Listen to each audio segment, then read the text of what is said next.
जयद्रथ की दुर्गति के बारे में जानकारी दी जाएगी। एक बार पांचों पांडव आवश्यक कार्यवश बाहर गए हुए थे।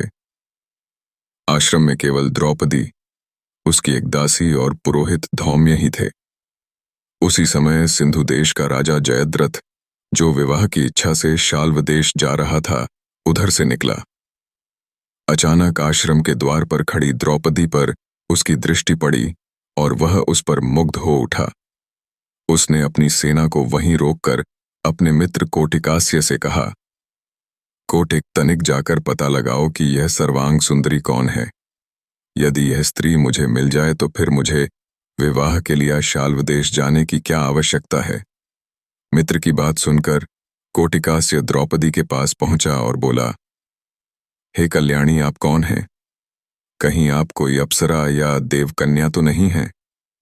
द्रौपदी ने उत्तर दिया, मैं जग विख्यात पांचों पांडवों की पत्नी द्रौपदी हूं।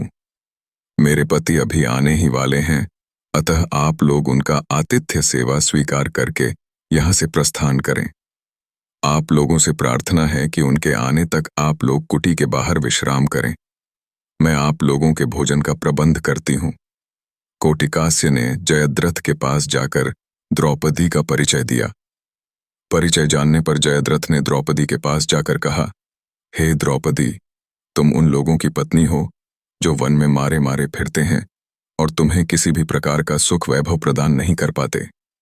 तुम पांडवों को त्याग कर मुझसे विवाह कर लो और संपूर्ण सिंधु तथा सौबीर देश का राज्य सुख भोगो। जयद्रथ के वचनों को सुनकर द्रौपदी ने उसे बहुत धिक्कारा, किंतु कामांध जयद्रथ पर उसके धिक्कार का कोई प्रभाव नहीं पड़ा और उसने द्रौपदी को शक्तिपूर्वक खींचकर अपने रथ में बैठा लिया।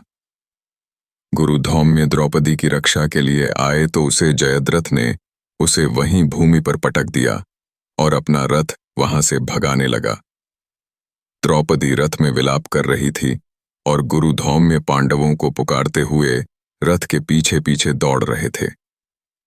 कुछ समय पश्चात जब पांडवगण वापस लौटे तो रोते कलपते दासी ने उन्हें सारा वृतांत कह सुनाया। सब कुछ जानने पर पांडवों ने जयद्रथ का पीछा किया और शीघ्र ही उसकी सेना सहित उसे घेर लिया। दोनों पक्षों में घोर युद्ध होने लगा। पांडवों के पराक्रम से जयद्रथ के सब भाई और कोटिकास्य मारे गए तथा उसकी सेना रणभूमि छोड़कर भाग निकली। सहदेव ने द्रौपदी सहित जयद्रथ के रथ पर अधिकार जमा लिया। जयद्रथ अपनी सेना को भागती देखकर स्वयं भी पैदल ही भागने लगा। सहदेव को छोड़कर शेष पांडव भागते हुए जयद्रथ का पीछा करने लगे। भीम तथा अर्जुन ने लपक कर जयद्रथ को आगे से घेर लिया और उसकी चोटी पकड़ ली।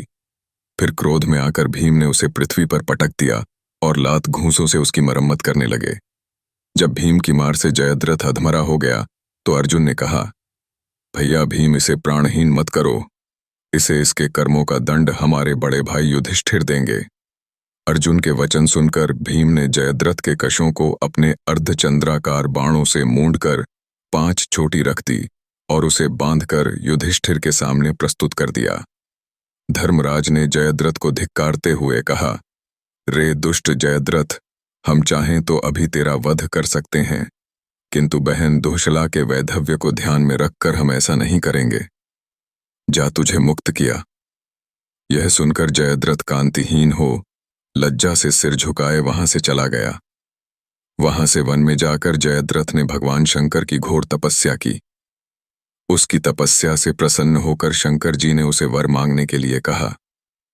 इस पर जयद्रथ बोला, भगवान, मैं युद्ध में पांचों पांडवों पर विजय प्राप्त करने का वर मांगता हूं। इस पर भगवान शंकर ने अपनी असमर्थता प्रकट करते हुए जयद्रथ से कहा, हे जयद्रथ, पांडव अजेय हैं और ऐसा होना असंभव है। श्री कृष्ण नारायण के और अर्जुन नर के अवतार हैं। मैं अर्जुन को त्रिलोक विजय प्राप्त करने का वर एवं पाशुपात्यस्त्र पहले ही प्रदान कर चुका हूं। हाँ, तुम अर्जुन की अनुपस्थिति में एक बार शेष पांडवों को अवश्य पीछे हटा सकते हो। इतना कहकर भगवान शंकर वहां से अंतर्ध्यान हो गए और मंदबुद्धि जयद्रथ भी अपने राज्य में वापस लौट आया। तो दोस्तों, कैसा लगा आज आप लोगों को हमारा वीडियो? आशा करते हैं सभी को पसंद आया होगा। पसंद आया तो हमारे चैनल को सब्सक्राइब जरूर करें।